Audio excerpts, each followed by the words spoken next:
Coming up today on Locked On Texas Tech, the Red Raiders remain road warriors, dominating from wire to wire in Houston to pick up Big 12 win number 2.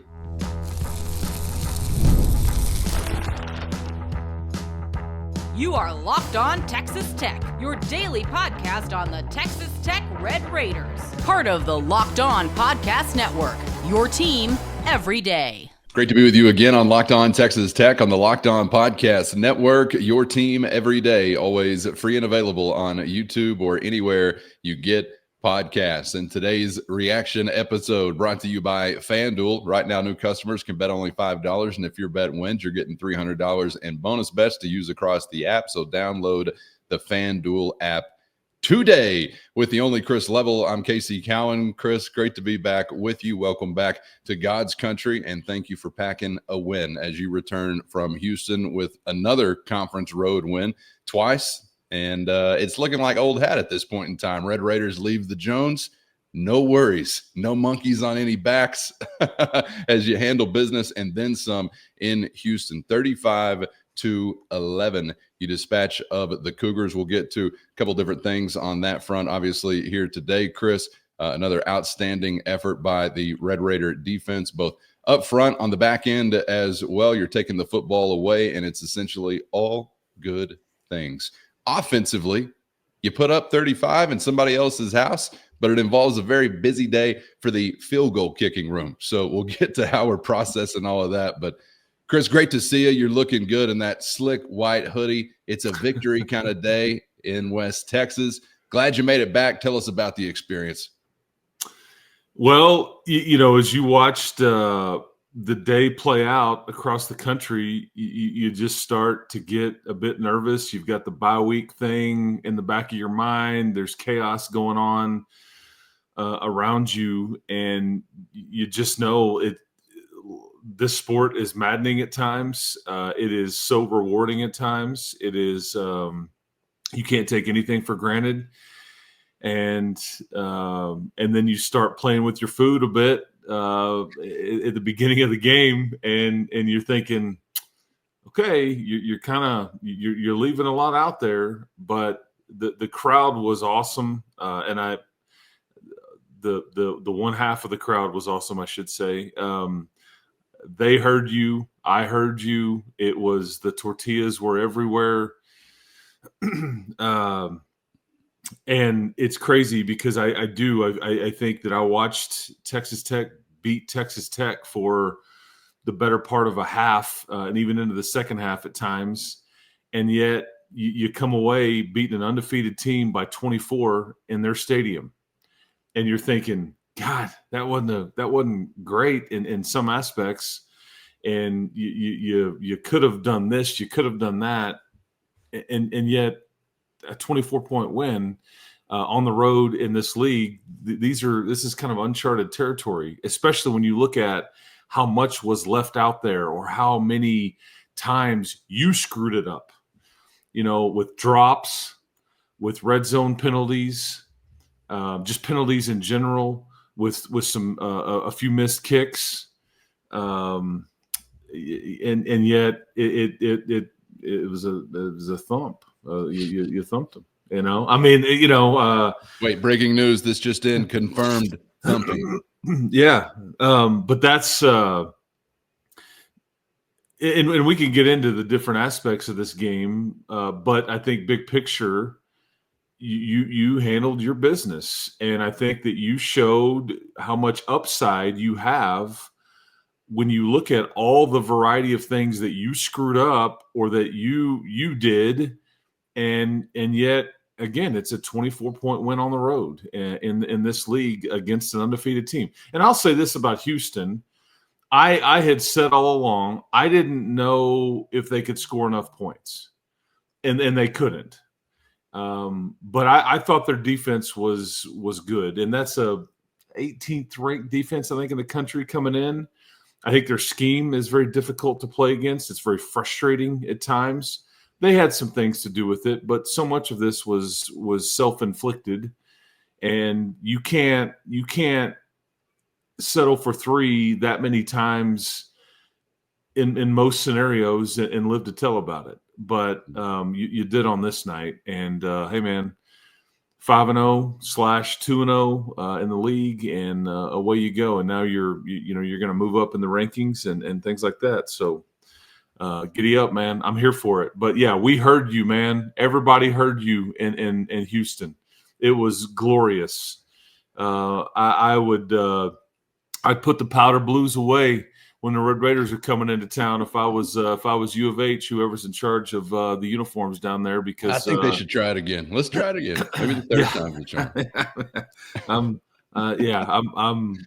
all for it, because I've watched that movie twice in a couple of different sports. By the way, I thought it was cute, and I'm sarcasm here. I thought it was cute that old U of H trotted out the basketball team in the middle of the first and second quarter and like made a big presentation about the Big 12 championship and the Final Four rings and all these things.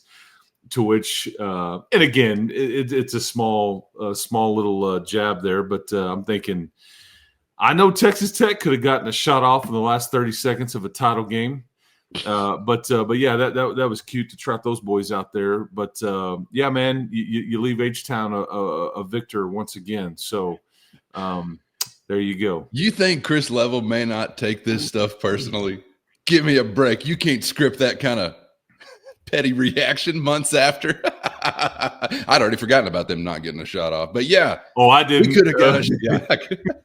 Yeah, I didn't. You might see a host here or there, Chris, that's been assigned to cover a program from another state or another whatever, terrific broadcaster. But is it running through the veins like it's running through the veins of Chris Level? Absolutely not. This is homegrown. Thank you for mentioning that. I would say, going back to the way you described this game, particularly defensively for both teams, that's sort of why I was saying earlier in the week it was feeling like an under kind of week, and you squeezed under 49.5 just barely. But it was in part because I thought Texas Tech's defense, talent-wise, the plan must have been good as well. But just talent-wise, I thought was going to really overwhelm Houston's offense. And I did think that while the talent is not necessarily comparable for Houston's defense, they were going to have a good game plan. You and I both talked last week about how much we thought of their head coach and obviously ways he could make it tough defensively for the opponent. So I'm not surprised that it was, as I have there on the screen, a 35-point grind, whatever that means, because it doesn't seem to make sense, but it's kind of the way you felt. But Chris, statistically, Texas Tech was dominating the game from can to can, essentially from kickoff to the end of the fourth quarter. And I got to tell you, I shared this joy with our friends on the Patio postgame report late night last night, but you could not have scripted any more enjoyable of an ending.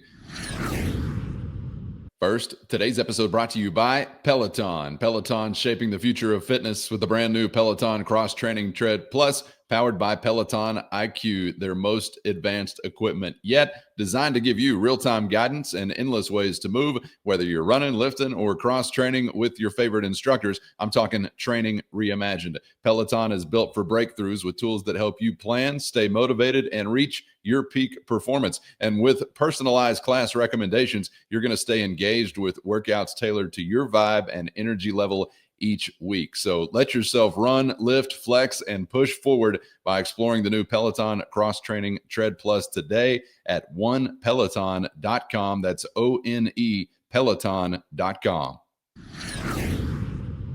You could not have scripted any more enjoyable of an ending than what we saw from the Red Raiders. I would have been fine with the big play, adding another 7. I think it was Dickey or somebody, maybe they got loose there for a minute. But the final drive where you're ramming it down their throats, you're not only bending, but breaking their will. You are sunning them yard after yard after yard. You make them touch their butts to their own goal line practically. And then you say, we're good. Good game, boys. Thanks for coming out. We'll go ahead and get back on the road. How classy of Texas Tech to do that. So that was just a man's kind of finish. And we hadn't always had the team to be able to pull that off, Chris. But I got to tell you, I know the game was already over and the issue was no longer in doubt. But that final drive also meant something to me in the way they went about it. Yeah, so let's take you through, like, these were all things that we talked about during the broadcast about how we thought this game was going to go based on how the coaches had kind of laid it out. And these were all like things that we pulled from your coaching staff that we kind of pass along during the broadcast about things to pay attention to, all this kind of stuff. So let's just start with the defense first. In talking to Coach Wood about Coach Fritz, he's like, what makes him so good is that they just place like a lot of coaches do. I think that Willie Fritz maybe does it more so than most, at least according to all the guys that Sheil Wood had been around, places a premium on ball security. They come into the game, they had the one turnover, through their first 4 games, and place a premium on it. He something we talked about is that Willie Fritz is very smart and good at what he does, and he gets you to play the game on his terms more often than not. If they want to muck it up, if they want to do whatever, they know their own deficiencies. That's why Sheil had said, hey, they're going to have some times where they get you in a one-on-one situation and they max protect. It's just going to happen, and they'll have time to drop back and throw it. And they did, and we saw some of that. You had a PI penalty. You had a guy fall down that led to their one touchdown. But he had a good feel for kind of what Slade Nagel, because you forget. I had forgotten until I asked Coach Wood about it. I'm like, how familiar are you with Slade Nagel, their OC? He's like, went against him in practice every day for 2 years ago at Tulane. I'm like, I'm an idiot for asking that question. Of course you did.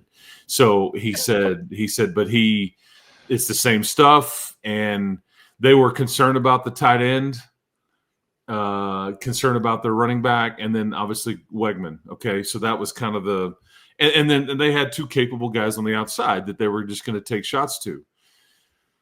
The tight end was just a non-factor. John Curry. Did he miss the bus? Was he actually in the game? Yeah, John Curry. We see you, man. Cole Wisniewski, we see you. Koziol had 2 catches for 10 yards.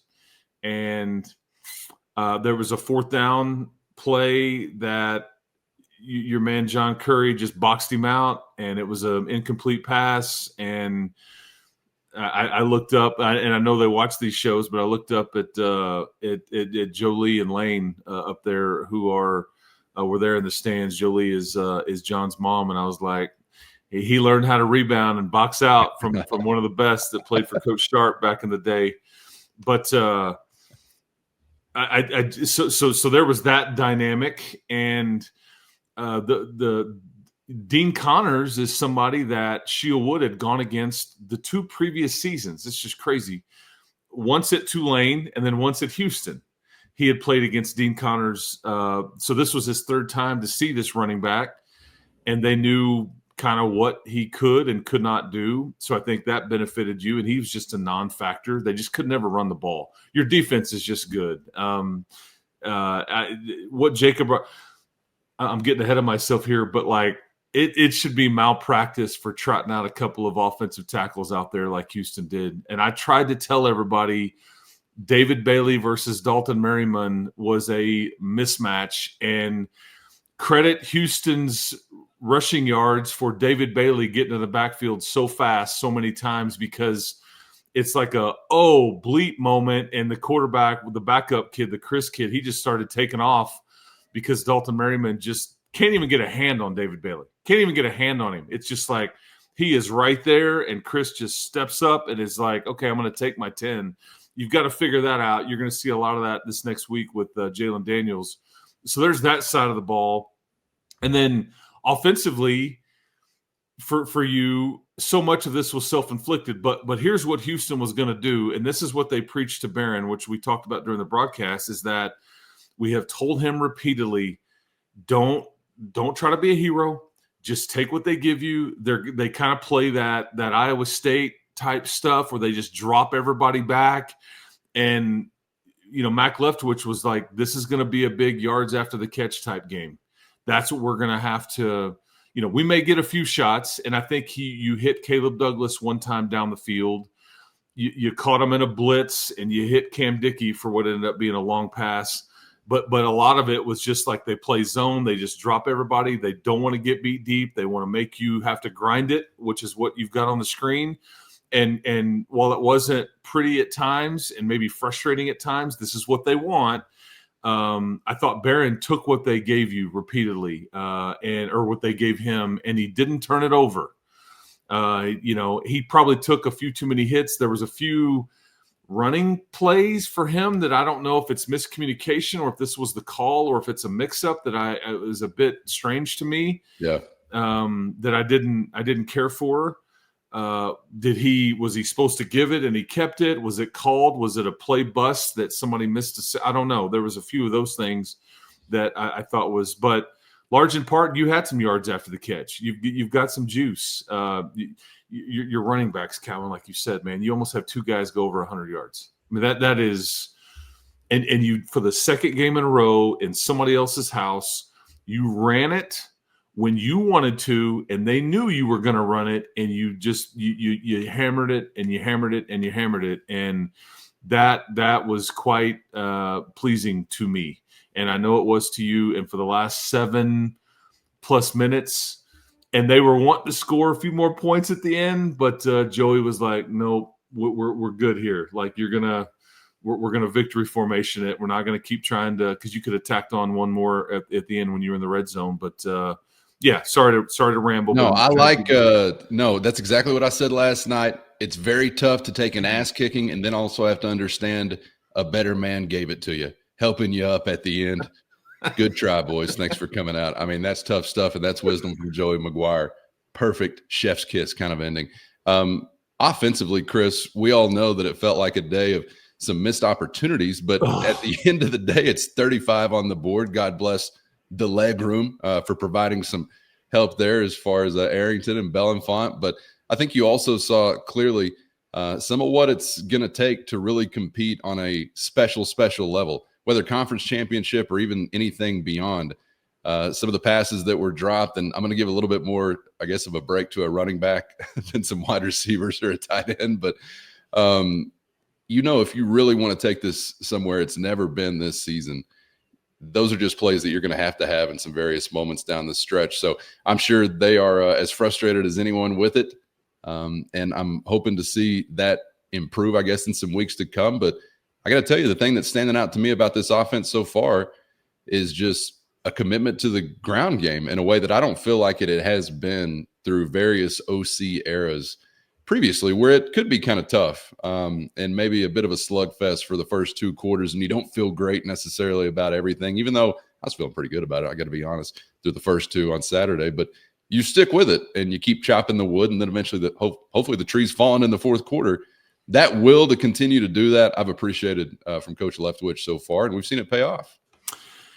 To quote the First Lady of Texas Tech football, run the damn ball.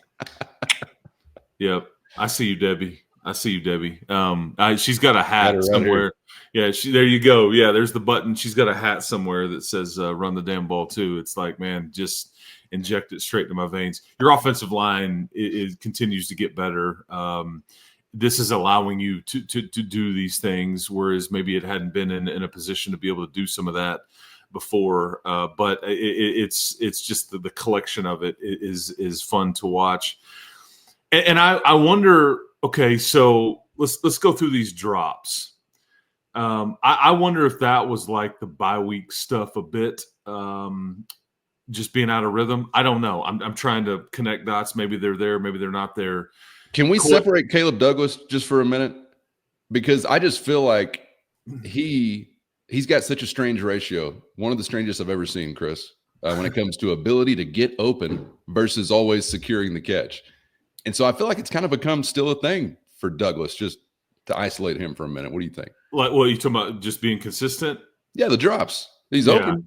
And I know these are not just, hey, easy street catches, but no, but this is what you get paid a lot of dollars for at the next level to make those, like the one in the end zone. And you could argue the DB fought and maybe was some PI and has him around the waist and all that, and maybe Caleb is like trying to catch it at his waist and not trying to high point it. But there's some a few things that maybe he could have done differently. But like Coy Aiken on the one wide receiver screen there early in the game, it's going to be I don't know if he scores. He could have potentially, but he just it's open. It's there. He's going to get the first down if anything, and it's just it's a concentration dropper. Like, oh man, I'm so open. And that's just not, maybe blame me because I called him so sure-handed, and he comes back and kind of muffed the punt. You got a fair catch, interference and kick catch interference call that you benefited from. That I was like, okay, you maybe caught a bit of a break there. Yeah, that's right. Great rule. Hey, and by the way, shout out to Coy.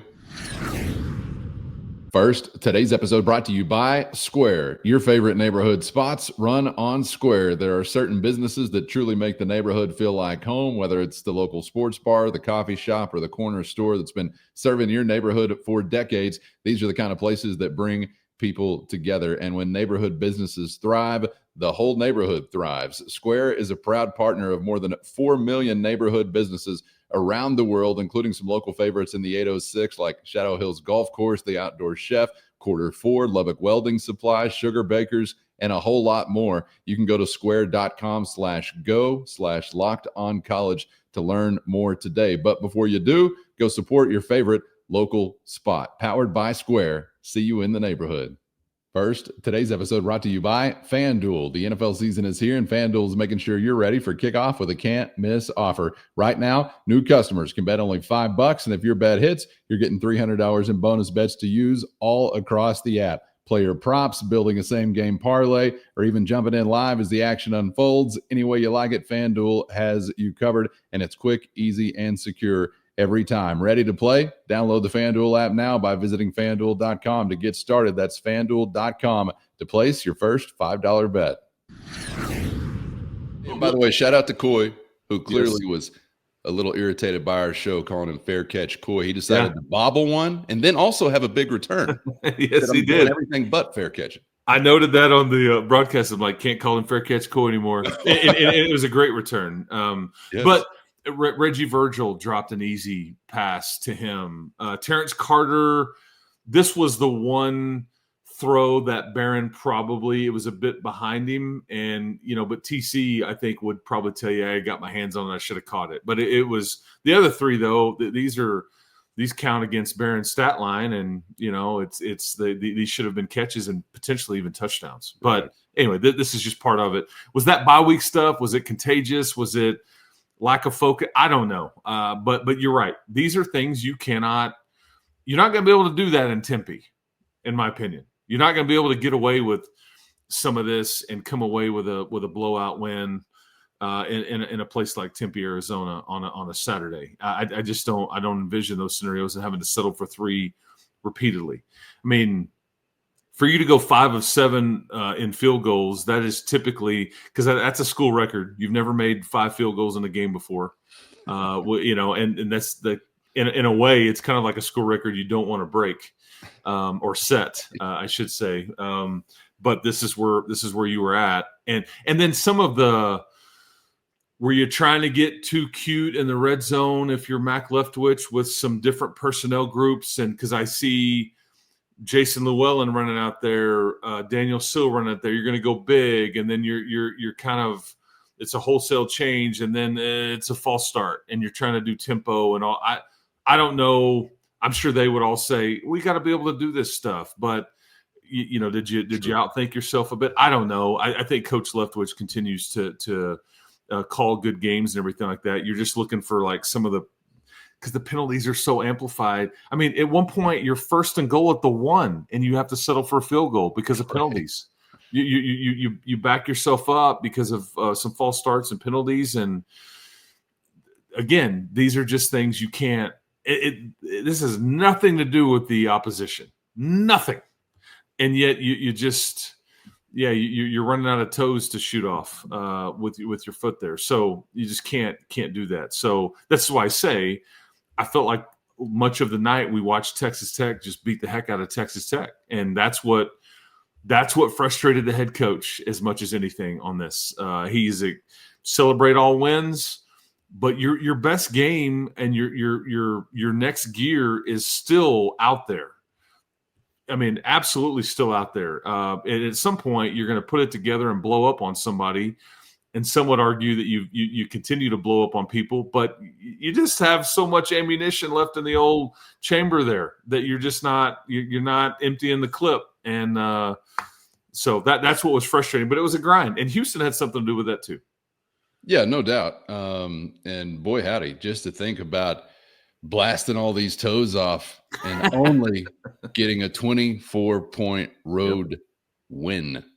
Amazing to consider what we're talking about if we're saying things like that. And certainly from a coaching perspective, you always want to hammer in on the teachables and the lessons that are available. And definitely when you're rolling through a season like this, Chris, I think, because it's been nothing but positive press for you as you just stack wins. So whether you try to manufacture or find those things to point to, or you really got them, which they really got them, I think it would behoove them to emphasize that anyway. But it's hard to be upset with a whole lot of what had to go down in order to lead to a 35-11 dominating win. Yeah, there were two teams that were taking a little bit of a beating at the hands of Texas Tech on occasion on Saturday. That was Houston, and then also Texas Tech, as you mentioned. But that's what the game called for. If you are able to step up to what the game is calling for, when we're talking field goals and things like that, and be successful, then on to the next one. And thankfully, like I said, the leg room was ready for the call. And I don't know, maybe we're going to do this for tomorrow's show, but I want to, at some point we need to talk about Jacob Rodriguez, but like back to the self-inflicted, like this is just quick math here. In 2 conference games, both on the road, both blowout wins, 22 penalties for 187 yards.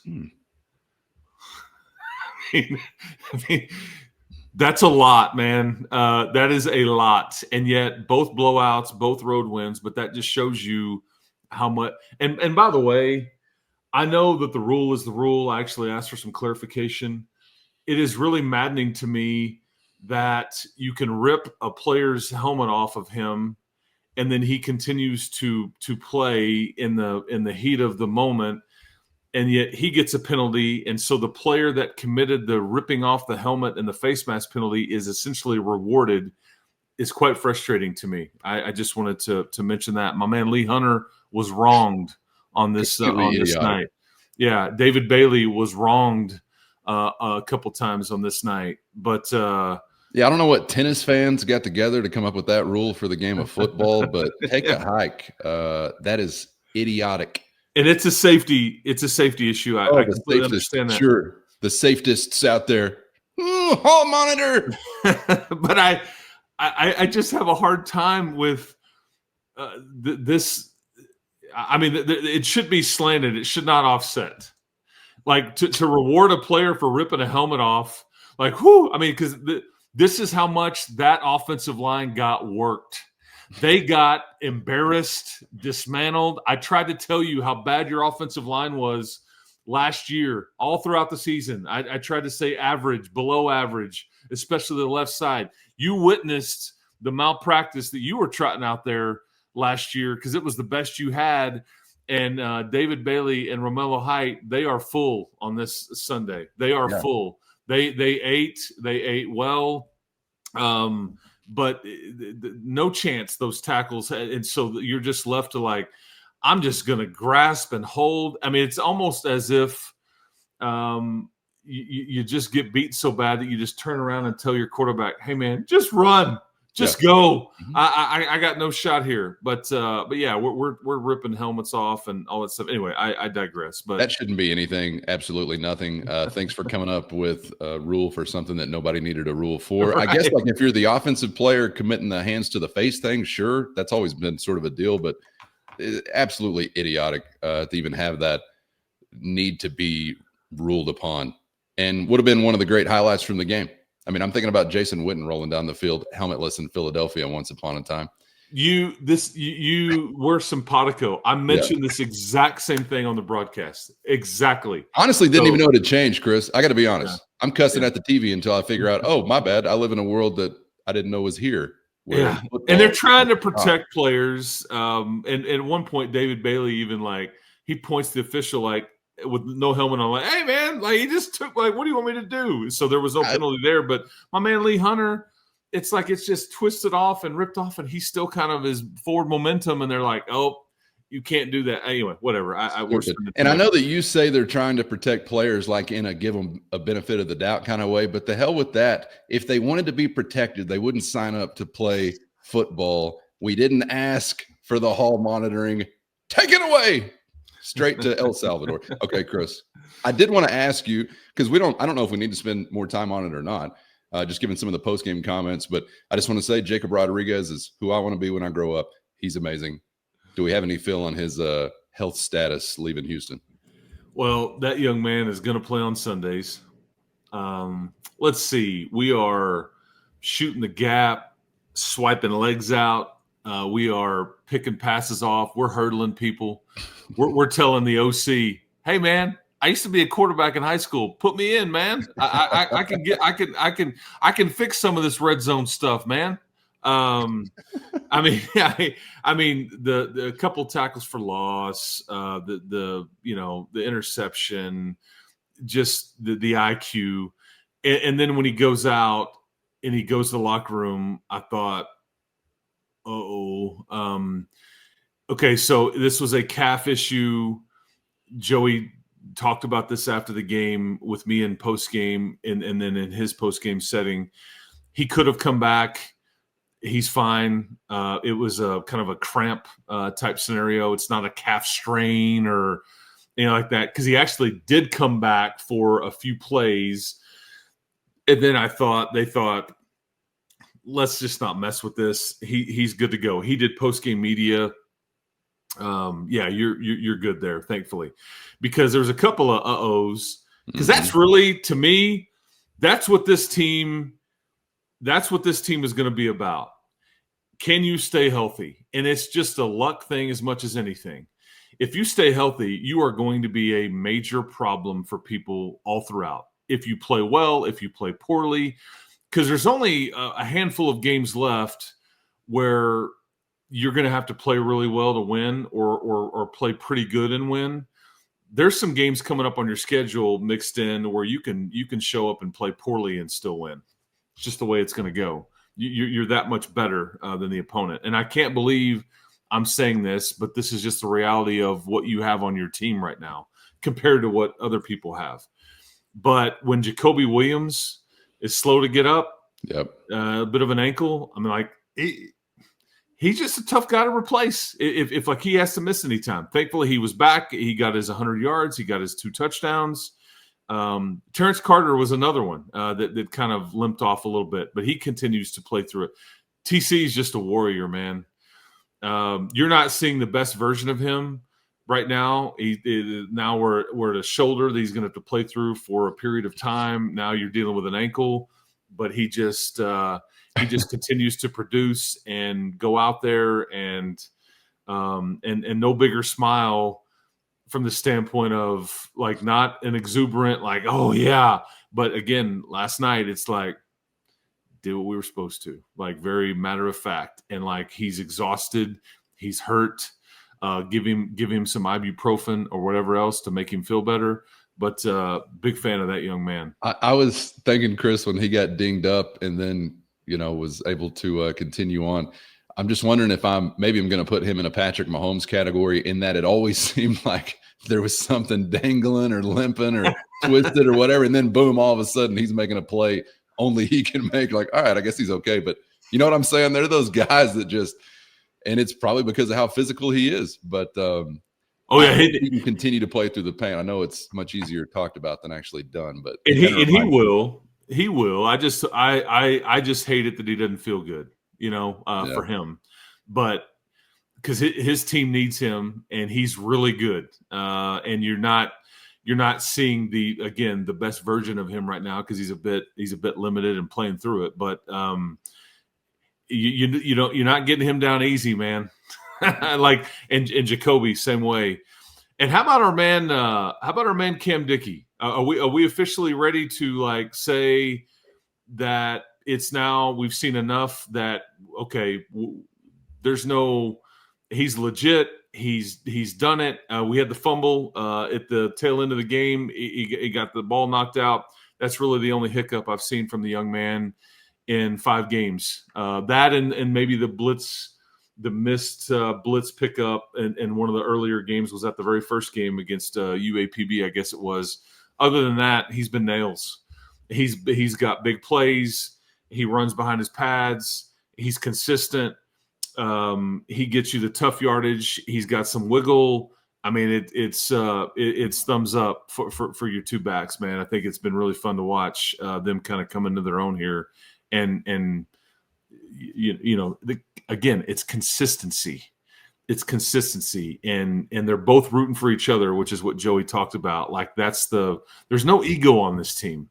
There's just no ego on this team, and that is to credit Joey McGuire, Blanche, and the entire coaching staff.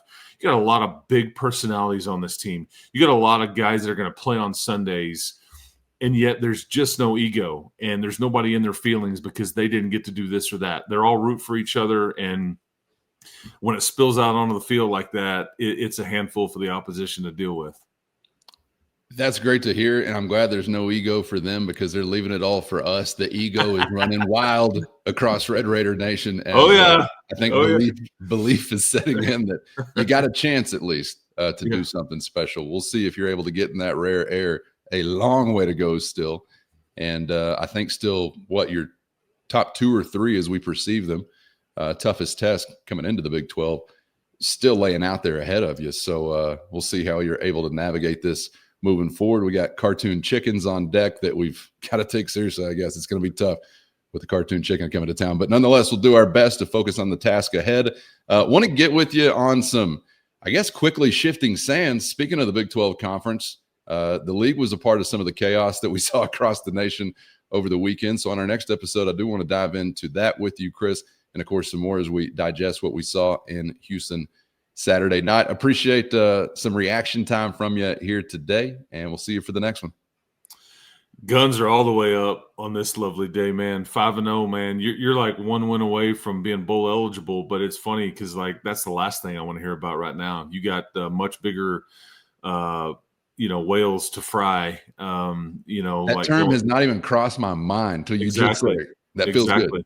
Yep, exactly. Because how many times in years past where you're in mid to late November and you're still scratching and clawing for it? But this is a different animal. But you've only played 2 conference games. You got 7 to go, so you've done nothing yet. But hold serve, if you will. Yep. So we'll get everybody ready for this next week because you're back at home this week in front of a sold out nighttime game.